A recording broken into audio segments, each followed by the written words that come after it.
Doc, you forced 28 turnovers, I think it was? 27 turnovers, Yeah. 9 by Mayo. Was that the focus going in? Well, we've been trapping. I've been talking about it a lot, and over the last 7 games, it's been paying dividends for us. It's been terrific. I told our guys we also broke our own record with deflections. So we had, I don't know what the number was now, but we had 100 deflections. It felt like we had 27 turnovers because we couldn't make a shot. I mean, I didn't like our shots, that we got down the stretch, but overall we had a lot of good shots and they just wasn't going in. So we won a game where a team shot 51% and the other team, us, shot 43%. That was happening to us earlier in the year, if you remember. We lost a couple games where it was the exact opposite. So when you get more possessions like that, you give yourself a chance to win the game. I told the guys I was proud of them. I thought we made some mistakes that later in the year we can't make down the stretch of games. Foul to give, didn't call a timeout, passed the ball, so we couldn't advance it. Before the first overtime. I mean, those are plays that can't happen.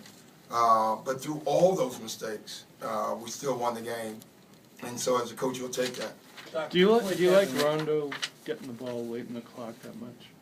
No, well, I thought we started walking the ball up the floor. I thought our tempo changed in the fourth quarter. It's funny, they went small, we went small. You would think your tempo would increase. We actually went the other way. I thought the biggest mistake I made actually is keeping Rondo in that long. I thought, I took the gamble, and I actually thought sometimes it's a good one, sometimes a bad one. I didn't think this was a good one. I just thought he got tired. I didn't give him that normal rest, 2 minutes before the fourth and let him get some rest. I mean, obviously I didn't anticipate a double overtime game.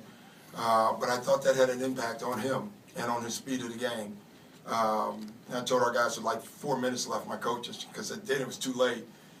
I said, this was not a good decision, and that decision could have hurt us. With this being a double overtime game, Doc, obviously guys going to play extended minutes. Yeah. Talk about how Kevin held up with a 40-minute game. Yeah, well, he held up, Unfortunately, we are taking tomorrow off. Whenever you have an 8 o'clock game, you're taking the game off anyway.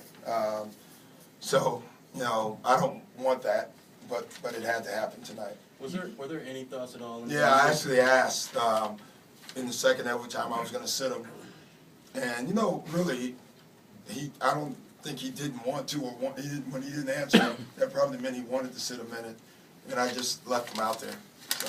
You just talked about the job on Mayo. It was good. The trapping. We just had to keep him in the box. He's good.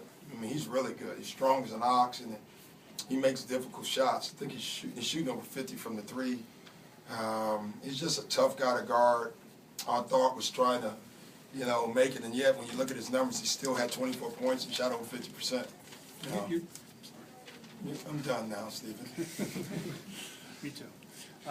You're trying to keep the minutes restriction, but at what point tonight did you realize, okay, this is going to be a night where you've got to... Well, I didn't think I thought I was going to be able to do it. And then, obviously, we went in overtime. And once overtime comes, I don't think about it, especially if there's no game the next day and I know they have the day off. So I don't give it a lot of thought. It's a start of 3 and 4, so... Yeah, it is. And the flight is hell. I mean, it's not long, but it's long considering it's not a West Coast trip. Yeah. We started our Texas swing today, playing Dallas at home, and now we go and play 2 more Texas teams. How much do you worry about? I mean, the minutes thing is more of a cumulative thing on a night-to-night Yeah, game? it is on a night-to-night basis, and you look at, we've had 3 days off, or they had 2 days off, so you are hoping they had something in the tank. At the end of the day, Kevin, you just got to be careful. I mean, bottom line.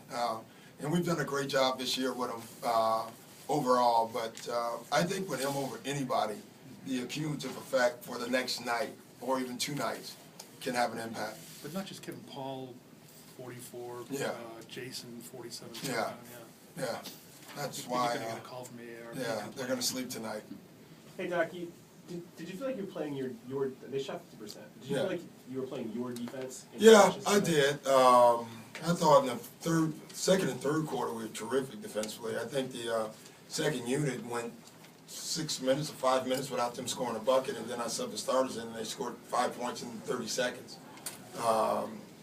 So overall, I did like our defense. In the fourth quarter, in the overtimes, I didn't. We were small. Our rotations got bad, because I was asking them to do probably things they hadn't worked on. Doc, that growth with the traffic that you've seen over the last